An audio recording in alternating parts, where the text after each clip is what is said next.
Hello everyone, it's me, Clayton. I just got back from Mortal Kombat Legends: Scorpion's Revenge, an animated film made by Warner Brothers Animation for the popular Mortal Kombat series of video games.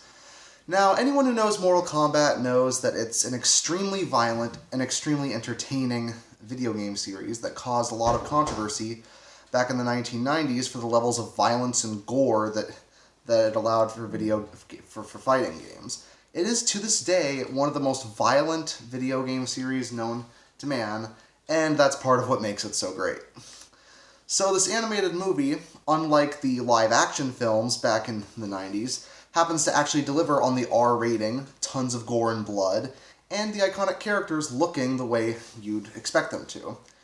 So does that make it for a good movie? Let's see, shall we? So the story, as the title suggests, is mostly about Scorpion, played by Patrick Seitz. Hanzo, aka Scorpion, had his wife and child killed by Sub-Zero, and he seeks revenge by trying to find him in the Mortal Kombat tournament, which is being held by Shang Tsung on his private island. You see, an Outworld has to win the Mortal Kombat tournament 10 times in order to invade Earth and essentially kill the entire human race. And since they've already won 9 times, the Earthrealm has to win this one tournament, or else the fate of humanity is that they'll cease to exist. So, Lord Raiden, the God of Thunder, enlists Liu Kang, Johnny Cage, and Sonya Blade, played by Jennifer Carpenter, to come to the tournament to fight on behalf of Earthrealm and to save everyone. All while all 3 characters have their own subplots to deal with. Sonya, searching for Kano, a wanted criminal. Johnny Cage, believing this whole tournament is just a movie and believing it'll boost his fledgling career. And Liu Kang, because he's the hero and he's gonna save Earthrealm, that sort of thing.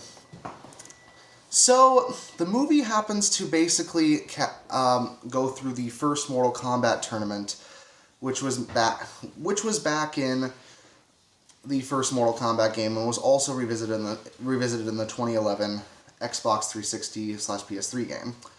So, yes, the story is one that you've heard many times, and there aren't exactly too many changes to the main formula of the story. So, the biggest flaw with the film right away is that it is pretty predictable if you're familiar with Mortal Kombat. However, when it comes to the content that the movie provides to entertain you, that it definitely delivers on the level of violence and gore that you'd want from a series.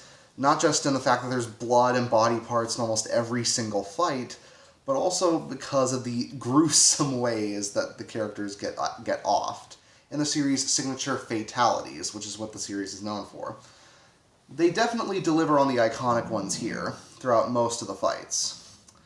On top of that, most of the characters are portrayed the way you'd expect them to be. Patrick Seitz is basically extremely revenge-lusting, and he's essentially the one who goes through the most character development. Obviously, his name's in the title. But I love the way Patrick Seitz happens to learn his lesson while also finding out the truth behind the death of those he loves.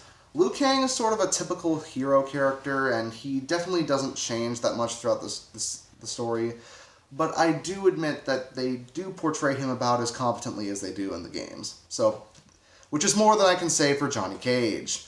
Johnny Cage essentially gets to be the comic relief of the film, and granted, some of his jokes are pretty funny. I found myself laughing quite often, but he really doesn't get to fight that much in the movie until the last 15 minutes, which is kind of disappointing considering he's based on Jean-Claude Van Damme. I figured he would have done a few more fights, considering in the 2011 game, yes, he was as arrogant of a blowhard as he is in this movie, but at the same time, he could back it up with legitimate martial arts talent, and you don't get to see that until the last 15 minutes. Sonya, on the other hand, gets to be a badass through basically the whole thing, as you'd expect a US military soldier to be. Even though her storyline of her proving everyone wrong about her being a little girl is kind of done to death, I do kind of get it considering she was she was the first and only female fighter in the original Mortal Kombat game. In that game, you have to prove yourself.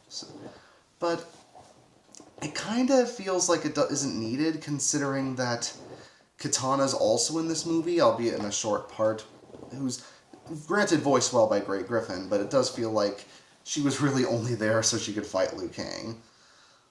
Anyways, her storyline isn't bad, just something I've seen before. So Mortal Kombat Legends Scorpion's Revenge does also feel like it's the first in what could be a series of Mortal Kombat films, especially based on the ending scene. But will we get more Mortal Kombat films focusing on other characters? I hope so, considering this one was very, very entertaining. That's why I'm going to give Mortal Kombat Legends Scorpion's Revenge an 8 out of 10. See you next time.